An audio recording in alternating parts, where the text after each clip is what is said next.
À l'époque du cinéma muet au Japon, des interprètes se chargeaient de commenter les films. On les appelait les benshi. Caméra, ça roule. Et action. We want to take you behind the scenes for a moment.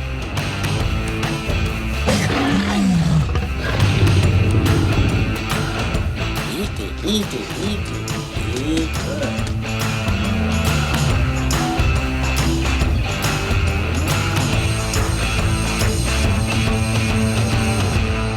Certaines personnes vous présentent leur curriculum, moi j'amène un film. 1988. Ces deux hommes se rencontrent. Voilà à quoi ressemblent les voitures et les chanteurs, la mode et les lapins. 3 ans après Retour vers le futur, Robert Zemeckis réalise Qui veut la peau de Roger Rabbit, 34e film des studios Disney, mêlant animation et prise de vue réelle. L'histoire nous ramène en 1947 dans un monde où les Toons cohabitent avec les humains. Ils habitent à Toontown, près de Hollywood. Le célèbre lapin-acteur Roger Rabbit soupçonne sa femme, Jessica Rabbit, d'entretenir une relation avec le patron des studios Acme. Chargé d'enquêter sur l'affaire, le détective Eddie Valiant, interprété par Bob Hoskins. À ses côtés au casting, le docteur Emmett Brown, ou plutôt l'acteur Christopher Lloyd. Bande-annonce.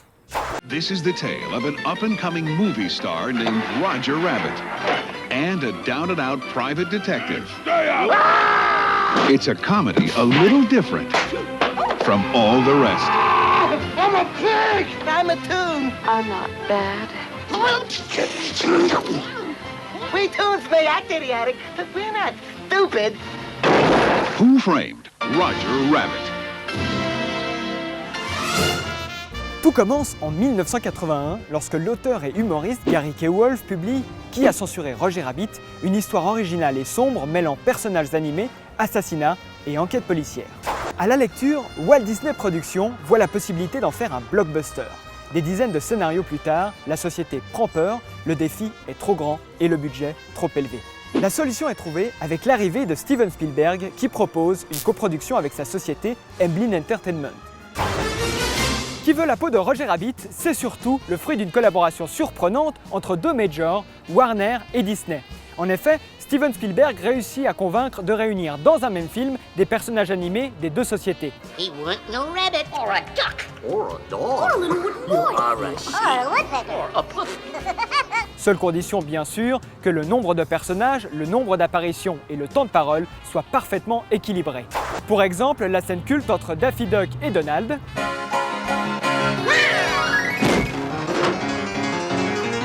ou encore la rencontre entre Eddie Valiant, Mickey et Bugs Bunny. What's up, Doc? Jumping without a parachute? Kinda dangerous, ain't it? You could get killed, huh? De son côté, Roger Rabbit est créé de toutes pièces par l'animateur Richard Williams et Zemeckis. Le lapin a un corps de Disney, une tête à la Warner et une dégaine à la Tex Avery. Plus en détail, vous pouvez reconnaître la mèche rousse de Droopy, le nœud papillon de Porky Pig, les gants de Mickey ou encore la dégaine de Dingo. Quant à sa voix, c'est celle de Charles Fleischer qui, pour l'anecdote, portait un costume de Roger Rabbit quand il donnait la réplique derrière la caméra. Hey Roger, what do you call in the middle of a song? Gee, I don't know.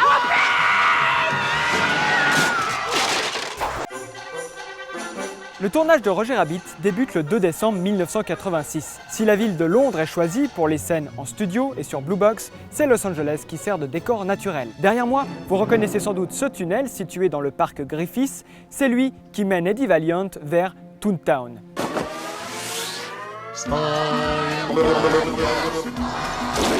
Dans Retour vers le futur, c'est ce même tunnel qui permet à Marty McFly de récupérer l'almanach.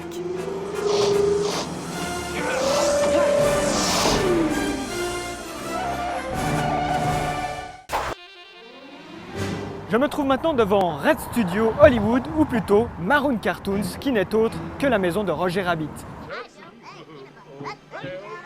Devant cette façade et dans ses locaux, on se souvient aussi le passage de l'acteur oscarisé Jean Dujardin pour les besoins du film The Artist.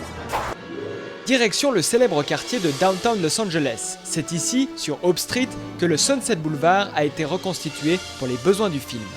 Si la rue a été entièrement rasée puis rénovée, seul un bâtiment résiste, celui des bureaux du détective Eddie Valiant. Et pour terminer, quelques infos en quelques mots. À la réalisation, Terry Gilliam était d'abord pressenti, mais le défi technique lui a fait peur.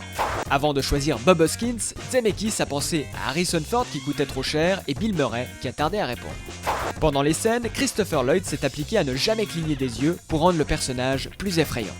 Au montage, Disney considérait le film trop risqué à cause des nombreuses allusions sexuelles. Finalement, le film a été distribué sous le label Touchstone Pictures, filiale de Disney qui produit des films plus adultes. Enfin, pour donner vie aux Toons, Richard Williams a dirigé une équipe de 326 animateurs nécessaires à la réalisation des 82 080 dessins du film.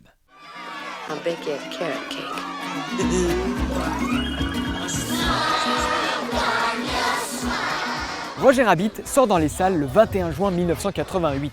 Au total, il aura coûté plus de 70 millions de dollars, soit le double du budget initial. Énorme succès au box-office, il reçoit de nombreux prix, dont les Oscars des meilleurs effets visuels et du meilleur montage. Aujourd'hui encore, Roger Rabbit est un film unique en son genre.